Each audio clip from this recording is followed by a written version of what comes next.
We begin our coverage here live in Washington, and you see the big prize come November, the White House, for Democrats choosing who will face Donald Trump in that general election.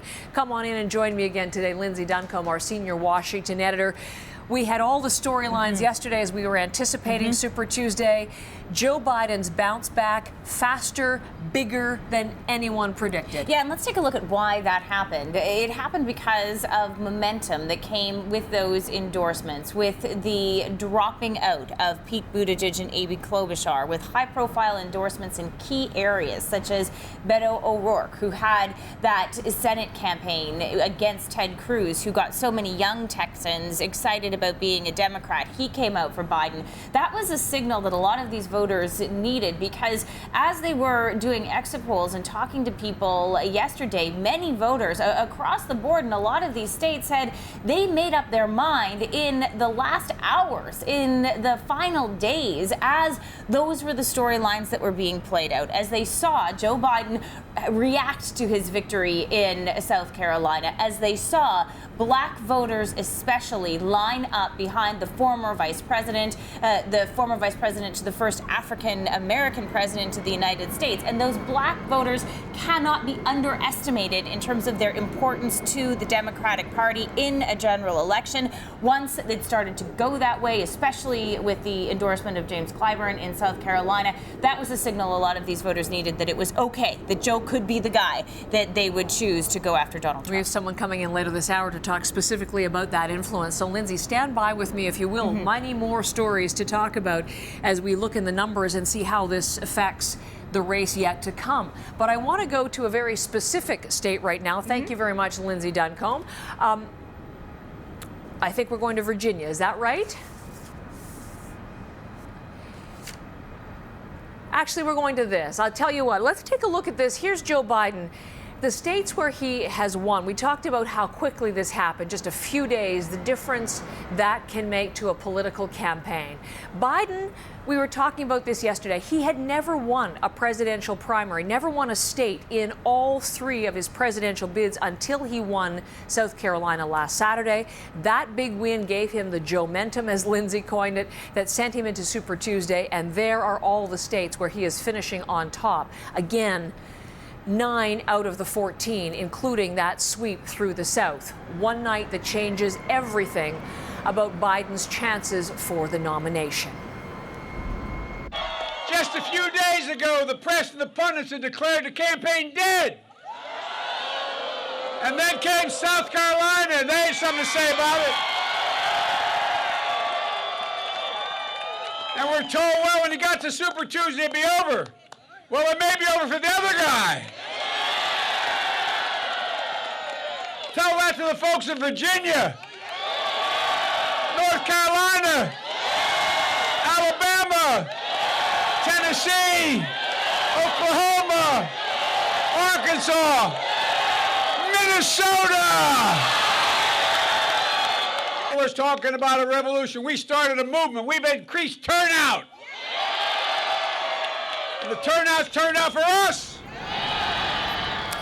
Joe Biden, flanked by his wife and his sister as he spoke last night in California, in Los Angeles, and you hear that energy that really has been lacking in the Joe Biden campaign, very much, seemingly anyway, a new man and a new energy given that big boost in the Super Tuesday wins.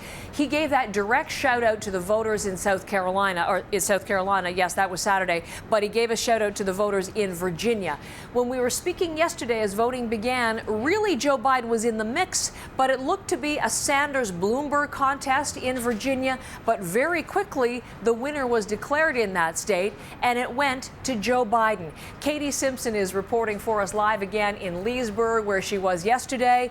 You know, I don't know, Katie, if you were hearing Lindsay talking at the top of the hour, she talked about how voters who had not made up their minds until the last moment, they overwhelmingly broke for Joe Biden, and that played out in Virginia, notably yesterday. It did, and it was funny. Last night we were at a Joe Biden viewing party to watch the results come in, and CNN had projected that Joe Biden would win Virginia within about a minute of the polls closing. And so, of course, it was a very excitable scene, and everyone in the room was quite relieved to see that this contest, it was a good start to the night for the former vice president. Now, one thing, Joe Biden, when he made his speech last night, when he talks about how, weeks ago the pundits and the media had declared my campaign dead, that is, and now it's researched, and now he's got this infusion of support from voters. That infusion came on Saturday with his win in South Carolina. Before that, we've seen him at rallies in Iowa, New Hampshire, as well as in South Carolina before his big win. And the reason there has been so much criticism of his campaign is because a lot of the public events he held, they lacked energy, they lacked enthusiasm. He wasn't able to connect with the audience in the room with him. I was at 3 of those events, and when you compare it to what you saw at a Bernie Sanders event, when you compared it to what you saw at a Pete Buttigieg event, it wasn't that same level of enthusiasm or the same level of energy. And then when the results from those early states came in, it again was an underwhelming start to the race for Joe Biden, but he turned it around last Saturday in South Carolina. So he spoke with some of the voters at his watch party, and as you can imagine, they were quite relieved. I feel that if Joe Biden gets it, it's a little bit more clear that he will become the next president of the United States. I love him because he's a great man. He knows how to control the House, the Senate, and he has the dignity and trust, and he has the political experience to lead the nation. I am so excited. It's exceeded my wildest imagination. So Joe Biden's supporters, again, clearly relieved, and they'll be hoping this momentum continues into the next level of contests. It's interesting. I was telling you overall about people making up their minds last minute. Here are the actual numbers from exit polls, Katie, that nearly half of the voters in Virginia said they made up their minds in just those last few days. So South Carolina, the endorsements that came from Pete Buttigieg, that came from Amy Klobuchar, that came from some of the big names in Virginia, Tim Kaine, Terry McAuliffe, the former governor, really playing into that outcome in that state. Move from Virginia, if you will, to big picture, to macro. How does this big night, the 9 states for Joe Biden, how does that change this race, do you think?